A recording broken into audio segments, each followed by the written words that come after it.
జై సేవాలాల్, జై జై సేవాలాల్. మిత్రులారా, ఈరోజు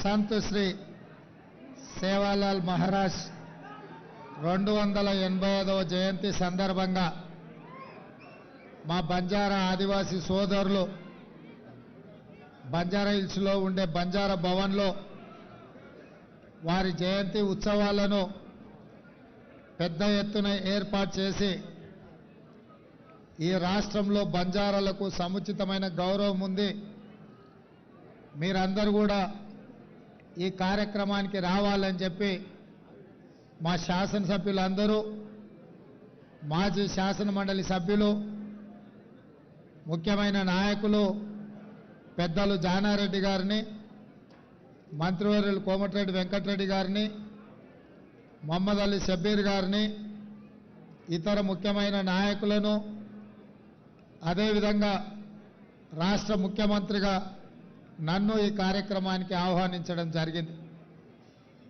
ఈ కార్యక్రమంలో పాల్గొనడం అంటే, బంజారా సోదరులను కలవడం అంటే కాంగ్రెస్ కుటుంబ సభ్యులను కలుసుకున్న ఆనందం.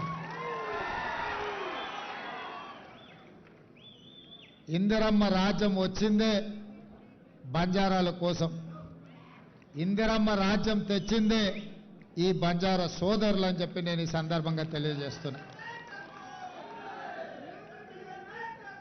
ఇంతకుముందు పెద్దలు రవీంద్ర నాయక్ గారు చెప్పిండ్రు, అదేవిధంగా మా మిత్రుడు బలరాం నాయక్ గారు కూడా ఇంతకుముందు గుర్తు చేస్తున్నారు.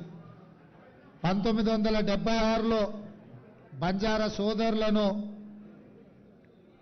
షెడ్యూల్డ్ ట్రైబ్స్లో శ్రీమతి ఇందిరాగాంధీ గారు చేర్పించిండ్రు.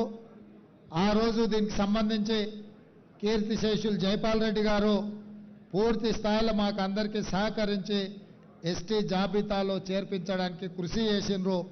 ఎస్టీ జాబితాలో లంబాడ సోదరుల్ని చేర్చడం వల్ల ఐఏఎస్లు, ఐపీఎస్లు, ఐఎఫ్ఎస్లతో పాటు రాష్ట్ర స్థాయి ప్రభుత్వ ఉద్యోగాలలో పెద్ద పెద్ద హోదాలలో ఈరోజు వాళ్ళందరూ కూడా కొనసాగుతున్నారు. రాష్ట్ర అభివృద్ధిలో, రాష్ట్ర పునర్నిర్మాణంలో ఈరోజు ఆదివాసీ బంజారా సోదరులు కీలకమైన పాత్ర పోషిస్తున్నారు. అదేవిధంగా శ్రీమతి సోనియా గాంధీ గారు యూపీఏ చైర్పర్సన్గా ఉన్నప్పుడు ఉపాధి హామీ కూలి పథకాన్ని తేవడమే కాదు, ఎస్సీ ఎస్టీ సప్లైని ఆ రోజు చట్టబద్ధత కల్పించి నిధులలో గిరిజనులకు, ఆదివాసీలకు, దళితులకు వాళ్ళు ఎంత జనాభా ఉన్నారో ఆ దామాష ప్రకారం నిధులు కేటాయించే విధంగా చట్టాన్ని చేసి చట్టబద్ధత కల్పించింది శ్రీమతి సోనియా గాంధీ గారు. అయినా ఆదివాసీ లంబాడ సోదరులకు సంపూర్ణమైన న్యాయం జరగాలి అనంటే తెలంగాణ రాష్ట్రం రావాలి అని చెప్పి ఎంతోమంది బంజారా సోదరులు ఆనాడు ఉద్యమంలో పాల్గొన్నారు. సురేష్ నాయక్ లాంటి వాళ్ళు ఎంతోమంది, చాలామంది ఆ రోజు ఉద్యమంలో అమరులైన వాళ్ళు ఉన్నారు, ప్రాణాలు ఇచ్చిన వాళ్ళు ఉన్నారు. అందుకే ఈరోజు మీ అందరి పోరాటాన్ని చూసి శ్రీమతి సోనియా గాంధీ గారు తెలంగాణ రాష్ట్రం ఇచ్చిన రాష్ట్రంలో 10 సంవత్సరాలు మీకు సముచితమైన స్థానం కల్పించి చదువుకున్న పిల్లలకు ఉద్యోగ ఉపాధి అవకాశాలు కల్పిస్తారని మీరు, మేము అందరం ఆశించినాం. కానీ ఆశించిన మేరకు అభివృద్ధి జరగలేదు, అవకాశాలు రాలేదు. అందుకే మొన్న జరిగిన ఎన్నికల్లో మీరందరూ ఆశీర్వదించి దొరల రాజ్యం పోవాలి, పేదల రాజ్యం రావాలి అని మీరందరూ ఆశీర్వదించడంతో ఈరోజు కాంగ్రెస్ పార్టీ అధికారంలోకి వచ్చింది. కాంగ్రెస్ పార్టీ అధికారంలోకి వచ్చిన తర్వాత సీతక్క గారిని మంత్రిగా, డాక్టర్ రామచంద్ర నాయక్ను విప్పుగా, ఇదే కాదు ఈరోజు కీలకమైన ప్రభుత్వ హోదాలలో చాలామంది గిరిజనులకు, ఆదివాసులకు ఎక్కడెక్కడ ఉన్నారో ఎతికి మరి మనం పోస్టింగ్లు ఇవ్వడం జరిగింది.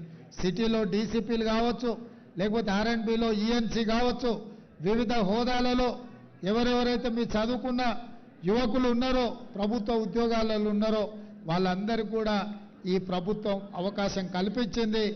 ఇదే కాకుండా మా బాలు నాయక్, మా ఎమ్మెల్యేలు అందరూ వచ్చి